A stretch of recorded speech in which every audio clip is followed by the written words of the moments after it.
Cockfight, where we speak our truth, slay sacred cows, and sometimes agree to disagree. This is an outdoor podcast that aims for the head.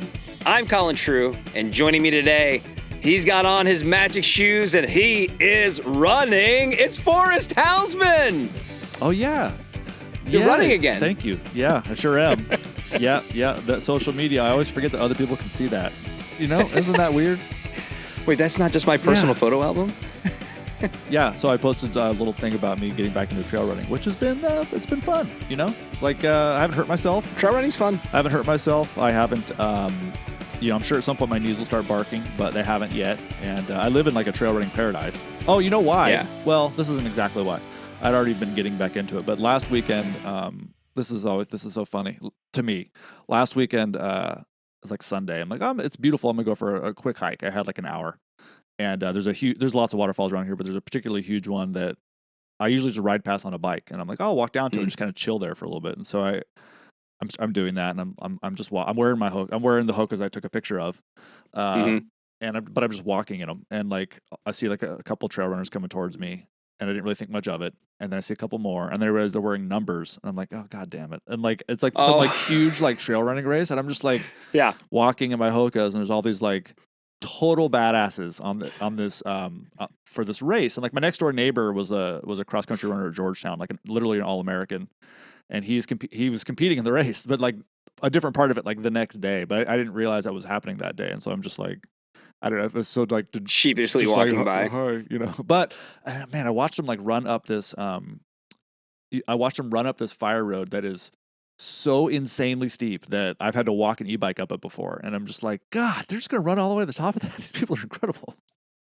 Yeah, the Uber athletes is kind of like, it's like frustrating when you compare yourself to them. Well, I felt much better when my neighbor was like, "Oh, that's legit. Like this is like a legit big deal race. Like he didn't win it. Like, you know, and he's like a phenomenal runner. Like real athletes come to this kind of thing." And I was also surprised because, like, you know, Marin is not tiny, but it's not big, and like.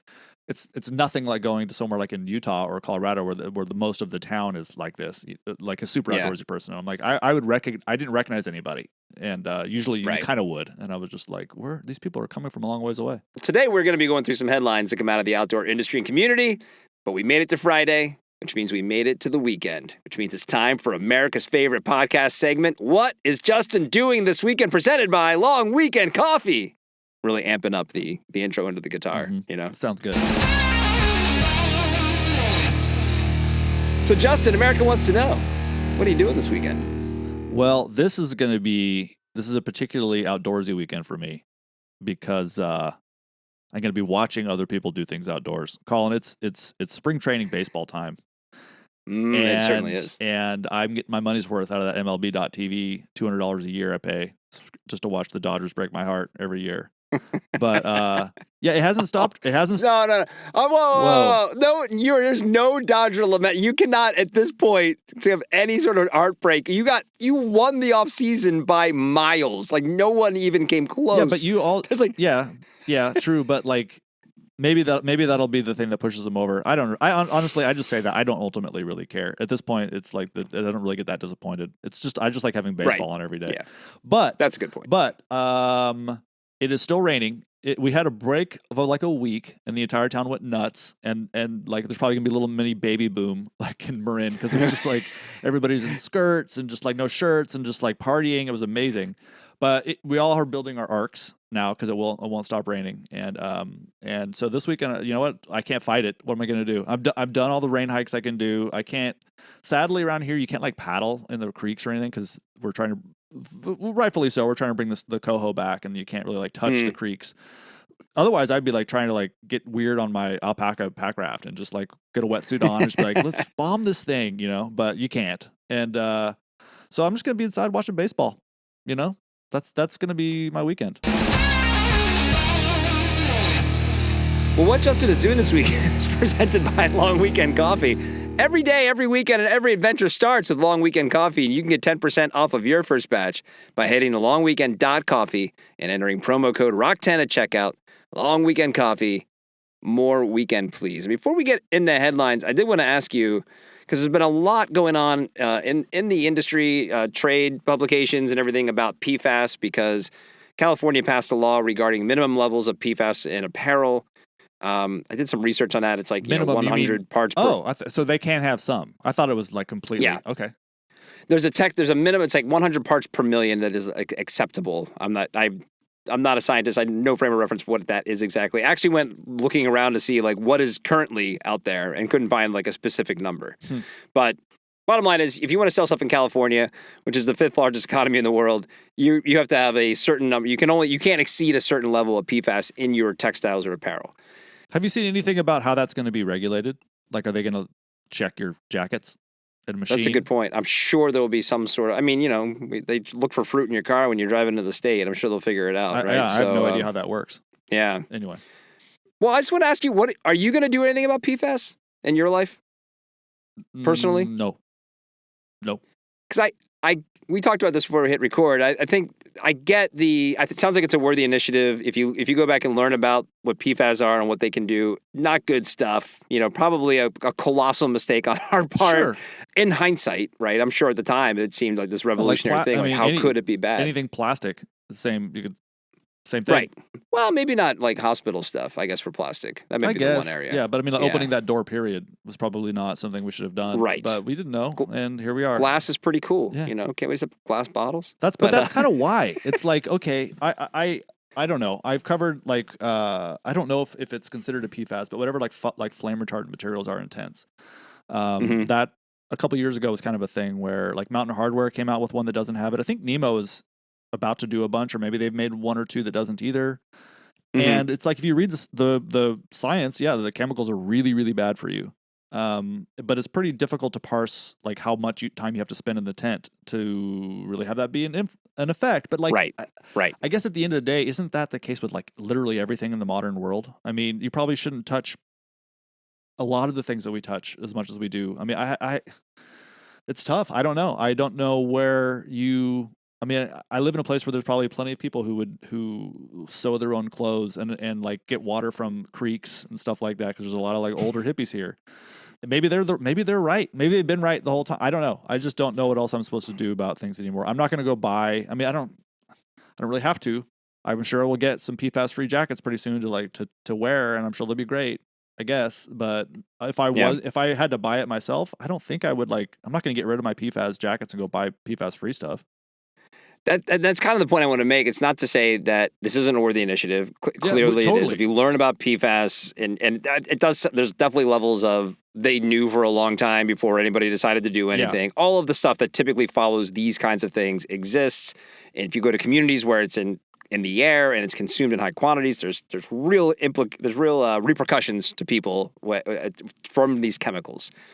But I think it has been an unasked question of, is there an expectation that everybody just needs to go out and buy another, kit? I've been wearing the same, shells for over 10 years as one of the first ones I got when I started working at Polar Tech. And now that I don't work in the industry anymore, it's perfectly fine. It's a Patagonia jacket. It's great. I'm sure if you looked at the membrane in it, loaded with PFAS, I'm not planning on going and swapping it out. And I don't even know. I feel like that's also a conundrum, because it's like, well, all right, if you read about how PFAS interacts in textiles, it's pretty locked into place. There's not a lot of transfer between the garment and the human versus like scraping bits off a Teflon pan in your eggs and eating it kind of thing. So is it better for me to go ditch this jacket and then get another jacket? Or is it better for me just to continue to use this jacket because I know from a sustainability standpoint, that's the right thing to do too? Yeah. It's like I spent so much time battling, not really, like arguing with people in comments about things on social media where they'll make fun of, a celebrity for flying somewhere. And they're like, but here I am with my paper straw. And it's like, well, those are two different issues, right? Like carbon emissions are not the same as plastic pollution. So you should use a paper straw, and they shouldn't be flying, but that's not like, but point is that like you have to kind of pick like which thing are you going to be the most concerned about. And like for me personally, for whatever reason, overconsumption and resource waste is a bigger deal than whatever tiny amounts of toxic chemicals I'm ingesting by wearing this jacket. That would be like, if I'm gonna draw a line in the sand, it's gonna be, let's keep from making so much crap, rather than, I prefer that didn't have PFAS, but I'm not going to like buy new stuff just because it doesn't. I mean, I feel the same way about buying an electric car to a certain degree. Like, Sure. I mean, I have 2 cars that work just fine. I'm not going to like go buy a new one. The math doesn't balance out. No, and I mean, I just got a new car, and I didn't get an electric car because I wanted to make sure I had one where I had the range and I had the ability to put gas in it if we wanted to go on a longer trip. And we haven't had any issues with it, but it's also not entirely convenient sometimes, and so it's just I think we need to be a little more forgiving of ourselves as well because, like, to your point, like, yeah, if the paper straw is an option, of course you should choose the paper straw. If you don't have to use something that's made out of plastic, you shouldn't. Now, if I'm at a baseball game and I want a bottle of water, I'm going to buy a bottle of water, and I'm not going to feel bad about it. And there was a time when I probably was like, well, I should probably just wait till I get home, and it's like, because then I'm not using it. And then you start spiraling, right? These rabbit holes of like, I have to solve the climate problems and the sustainability problems because I have some knowledge that maybe most people don't. You don't. But, it's like, this is going to take a long time to figure this stuff out. But that's kind of, I mean, that's why something like this is good because it's like, okay, we shouldn't be using them. We know that. That's obvious. Right. Great. So now they won't be in any of the new stuff that you need. So, yeah, you don't need to go force the issue by getting something new. But there will be probably a time where you do need another rain jacket. And so now you don't have to worry about it. There'll be a better one, or right? Even if for some reason California was like, you have to have a choice. 50% of the products have to be PFAS-free and 50% can be regular. At least you'd have like a choice and you'd be able to like kind of decide what makes the most sense for you. But you're right. You can't beat yourself up about it. You got to sort of pick your battles. This for me isn't the battle to pick, but I'm really glad it's happening. I mean, it's great. Same. Yeah. And this is where like, and by the way, this is how it should happen, right? It's being regulated. Yeah. And there's going to be changes because of it. And if you feel bad about a lot of this stuff, then, go make some phone calls and help get people elected who are going to change it. Because like that's usually the problem. Like the sustainability problem in the fashion industry and thus the outdoor apparel industry could be solved with a little few like pieces of legislation. Like you can't do this stuff anymore. Or you can't make this much anymore, or whatever it is. And no one wants to no one wants to pick that fight. Well, what's interesting is it's like, okay, so we can do this, right? We can say, okay, no more PFAS, but like.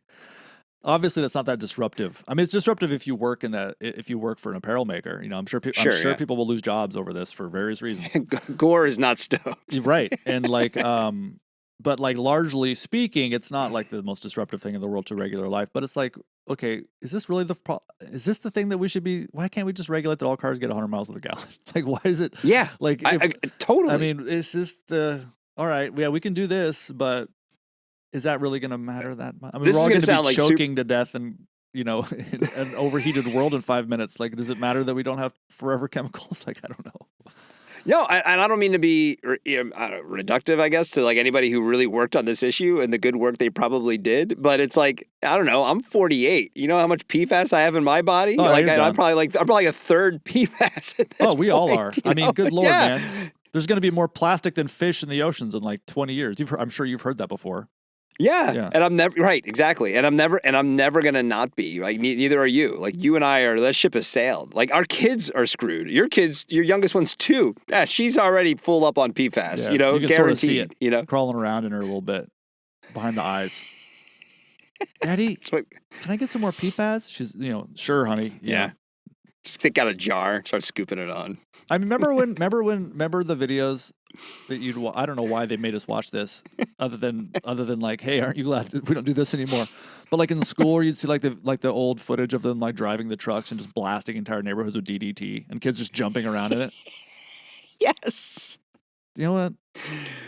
It's like 100 years ago. We made a bargain with the devil the moment that we evolved tool making. It was like, okay, look, eventually you may be able to leave the planet, and eventually you may be able to leave the solar system, and eventually maybe even the universe. Who knows? Nobody really knows how it works. Yeah. Like this is potentially a road to like ultimate salvation of like human consciousness or whatever. But you're also going to fuck everything up in the meantime. Yeah. And it's like we went down that road. We could happily right now just still be chilling in like the African grasslands. Just never had absolutely. Sounds nice sometimes, doesn't it?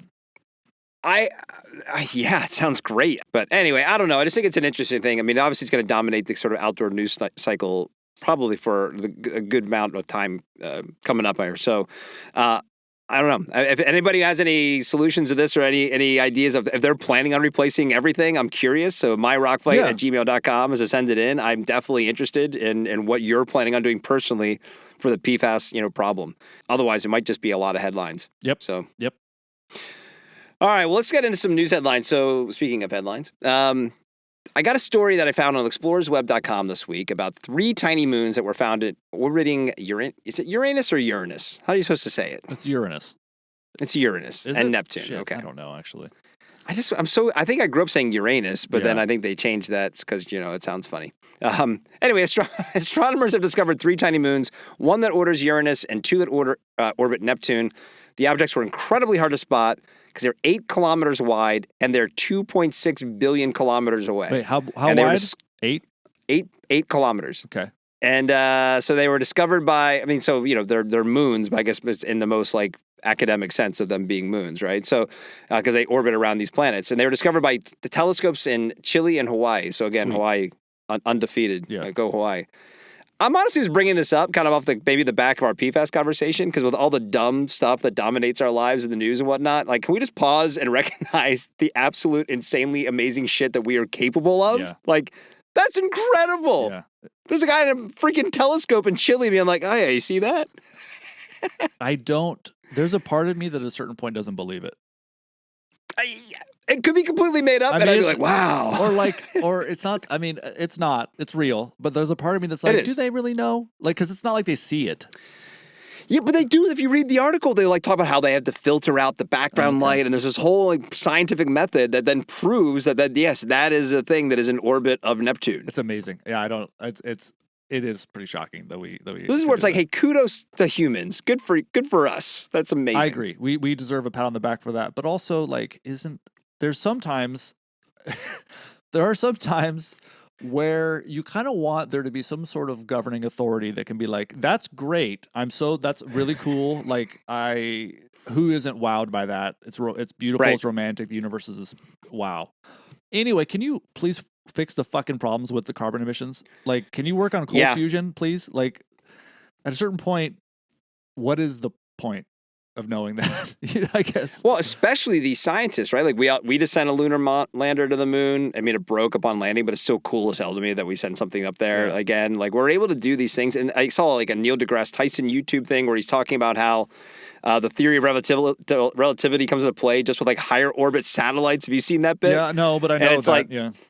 And they have to adjust the space-time continuum so that the data up there makes it. And I'm like, to your exact point, if you're one of these scientists who can figure this shit out, and then you get the chuckleheads in Washington, D.C. being like, hey, it snowed today. Climate change isn't real. How do you even survive in the world when you're one of these smart people? They're so pigeonholed in their shit. My wife does this for work. She works at a lot of really big science groups and scientists. And they occasionally try to get them to go to conferences or to be part of these business discussions that she has with governments. I don't know what her job is. It sounds like I'm making that up, but that's not. I'm not. That's kind of what she does. But and a lot of times the highest level scientists, you can't get them to do anything because they're just so they don't do anything but their work. That's all they care about is they're so completely just laser beam focused on it.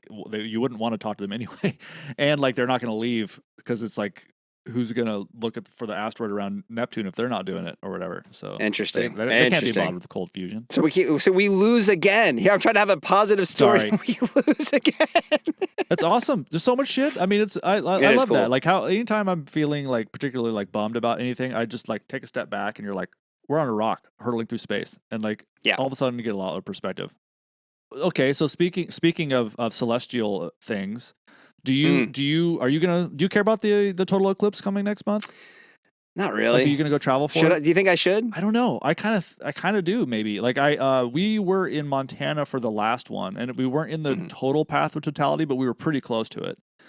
And it was easily the weirdest experience of my entire life. I don't know if you've ever been in or close to a total eclipse, but it is. Yeah, no, we were in Washington the last one, which was same. The Oregon was, you could see we were very, very close. And so we went out and we had the glasses on and we sat there for an hour and watched it, and it was cool. I didn't even really look at it that much. I just was tripping out on how the light was it was a shade of light you'll never see again. Like that's true. I'll agree. Yeah, absolutely. I mean, so like, I will never forget it. I remember the shadows because the leaves on trees do bizarre things in the shadows, and it was like it for a few minutes. And we just weirdly enough we were at some like exhibit of like old time pioneer life at Montana State University.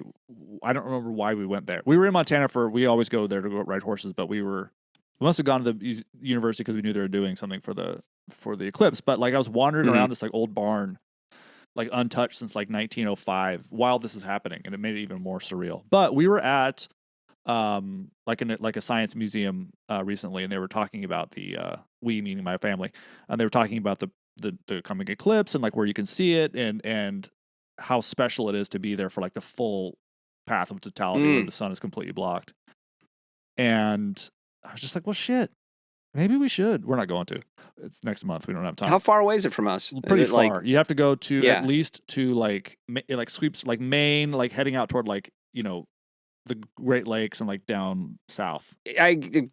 Reflecting back on it, you're right. The thing I remember most about it now was the fact that it was like 10 in the morning, and it was this bizarre light. Like it wasn't dusk. It wasn't dawn. It wasn't like anything you see in a normal day. Yeah. There was no real comp to it. Yeah, but I saw it. Well, that's what I'm wondering about. I don't know. I don't need to go to Maine. But you'll travel to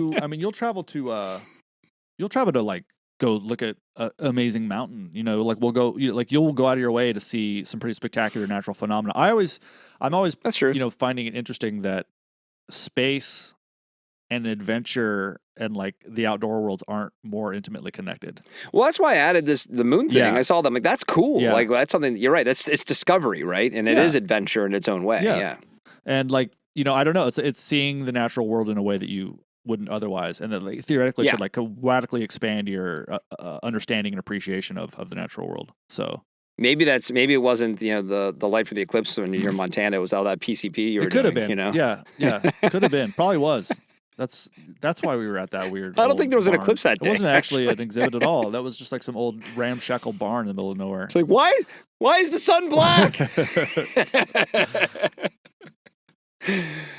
Well, hey, on the wildlife front this week, and also from Explorers Web, there was the scientists announced that they discovered the world's biggest snake in the Amazon. And this species of anaconda, and there was already a known species of anaconda, but this is a new one. It grows up to 24 feet long and weighs up to 1,100 pounds. And this new species is about 5% genetically different than the other known species of anaconda. To put that in context, we're only about 2% genetically different from chimps.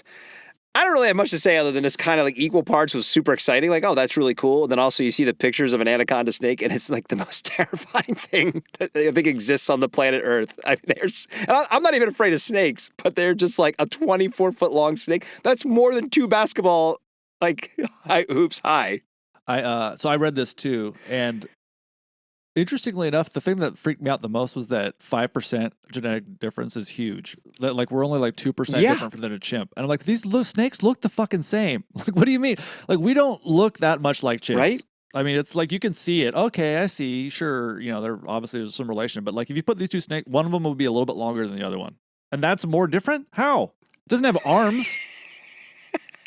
That'd be pretty. That great would be amazing. Oh, by the way, we found a snake that has human arms. Yeah. But yeah, I can't even imagine what it would be like to see something like that in the wild. I think it would be the kind of, your brain would probably break a little bit because I've never seen. I mean, the biggest snake I've ever seen that wasn't in a zoo. I've probably seen rattlesnakes that were like 4 feet long. Yeah, same. Yeah, I saw one a couple months ago, and it was curled up, and it a big rattlesnake, but like a really big rattlesnake. You can wrap your head around it. Long. But I'm like, okay, I get that, but like I wouldn't even know. Yeah, 1,100 pounds.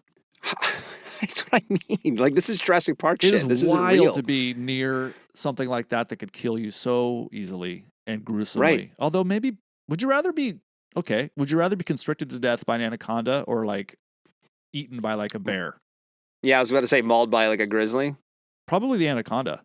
I think the approach to it would be the slow sort of curling it would be horrifying, but it'd also be like being like an avalanche or something where it's like, this is scary as hell, but it's over pretty quick. You're not going to see your own insides or something horrifying. Right. The bear runs off. It didn't finish the job. Yeah, you're like, oh God.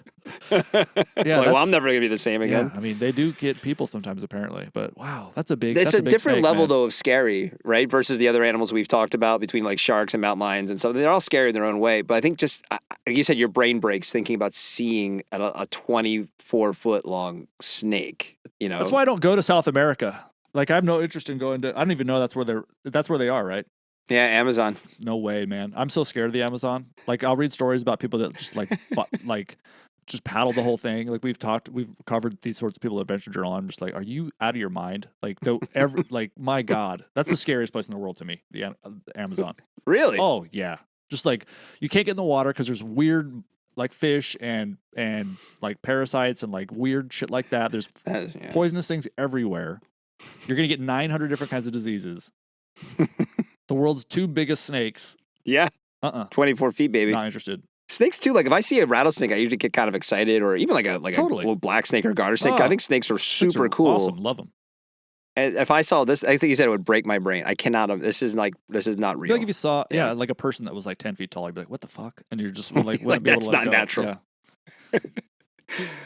Well, we got a couple of tech stories this week, and I'm very excited to talk to you about these. The first one is the Samsung Galaxy Ring, which was an active tech news according to.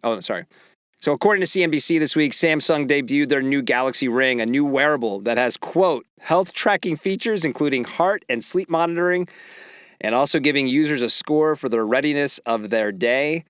I just want to put this in here because this is where I join Team Hausman when it comes to tracking. I don't see, I can make a case for why I want to like know the stats of my mountain bike ride if we're talking about that.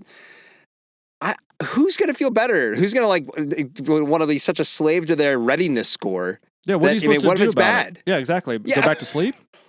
Oh, man. I only got a 6 today. I don't need to be worried about that. I'm worried about a lot of other things. If I woke up and I can get dressed, I'm good to go. I don't need to be worried about that I'm not don't have enough going into the day. We need to stop doing this. Stop it. I think for almost all 3 of these, I see the upside for certain scenarios, right? Like, so like my dad's 87. Like maybe there's things that like that makes it easy to track certain stats or they're having health issues, things like that. Yeah. But like thinking someone's like 32, like, well, am I ready for today? I mean, I think I slept pretty good last night. I guess if your like readiness score is always like 0, you're like, okay, I should probably make some changes in my life. I guess. I don't know. I don't see the point. I mean, like I like to eat. I know it's beating a horse for you, but I definitely am on board with you here because I agree with I think people will get obsessive about this. There's the occasional person who probably maybe will apply it in like a really practical way. Most people will just get obsessive about their readiness score. So I don't know, 20 years ago, I used to be an archaeologist and a lot of like crusty dudes in archaeology. And my favorite was this guy named Neil. And he smoked a shitload of cigarettes. He probably died of lung cancer. I do think he got lung cancer. But I don't know if he's still alive. I don't know what's going on. He might not have, but it may just make sense that he did. I don't remember. But point is, Neil one day we're sitting at lunch and he's smoking a cigarette, and I can't remember how it started, but he was talking about being at the doctor, and the doctor was like, Neil, you really need to stop smoking. And Neil's response was, why? Will I not die then? And like, that's the like Neil rules, right? It's like, I get it. I do understand it. I don't want to die at 45. I'd like to live a little bit longer, but like, you're not going to live forever. Like, you're going to die.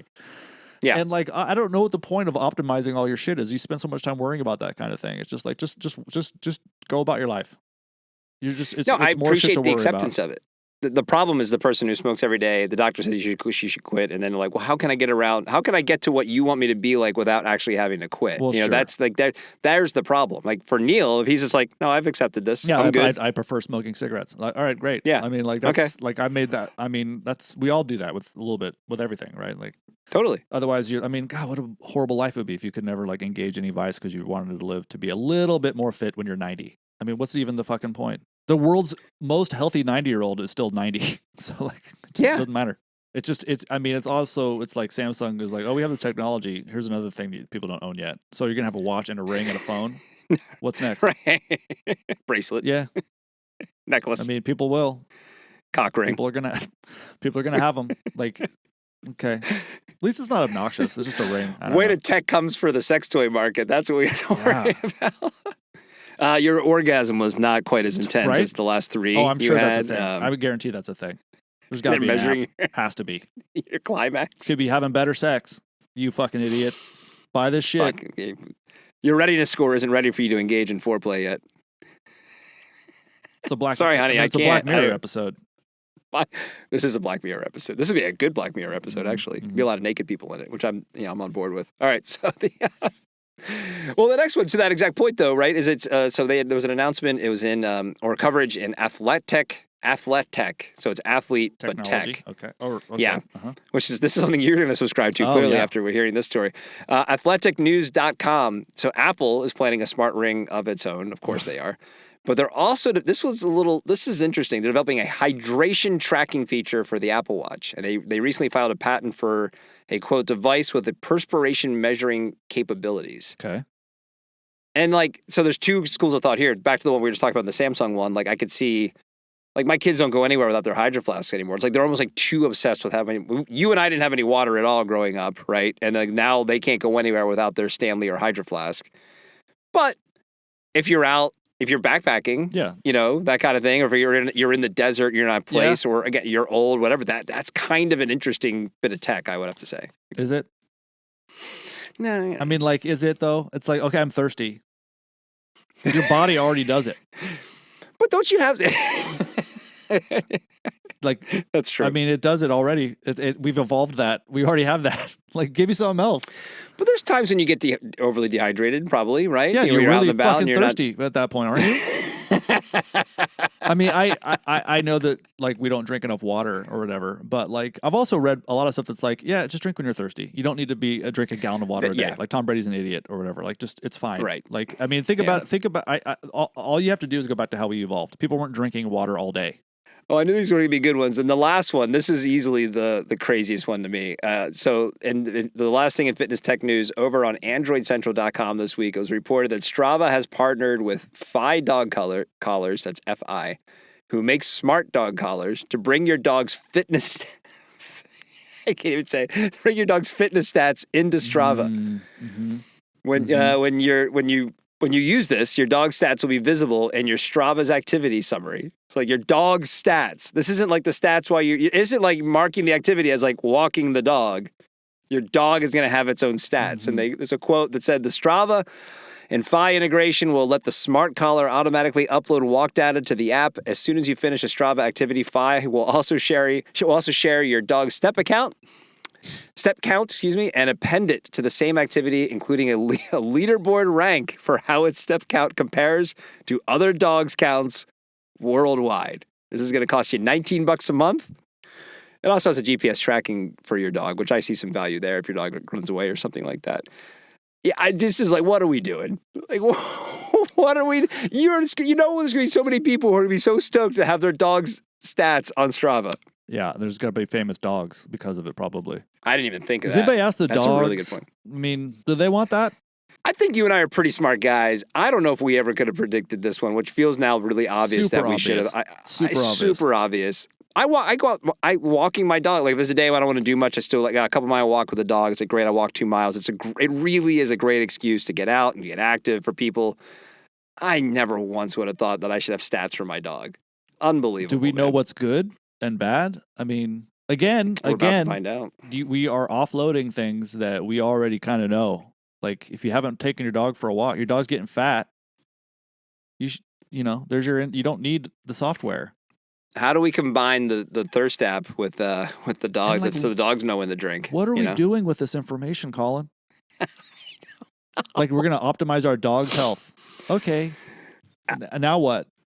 Check that off. Great. Okay. People love their pets. I guess this is what it comes down to. And then if you have the active people who really love their pets to be active with, and then they get to to use your point, they're going to be famous dogs because that's the dog that did 2 marathons in a day. Then when comes a time when it's going to be tracked on Strava and the dog died of a heart attack because they overexerted the dog. Someone's going to get in trouble. Yeah.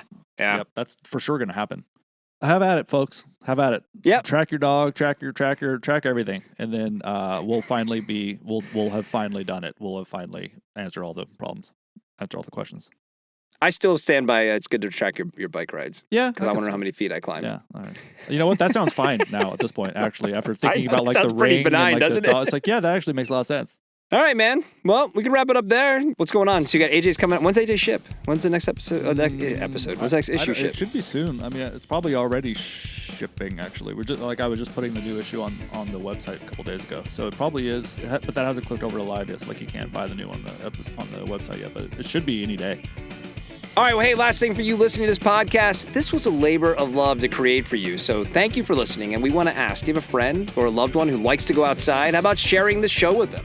Just text it on over to them right now so they can enjoy the sweet, sweet dulcet tones of a 1J Hausman. Thank you. The Rock Fight is a production of Rock Fight LLC. For Justin Hausman, I'm Colin Truth. Thanks for listening. And here to take us out is a song you've been waiting to hear this entire episode. It's Krista Makes, the Rock Fight fight song. We'll see you next time, Rock Fighters. Rock fight.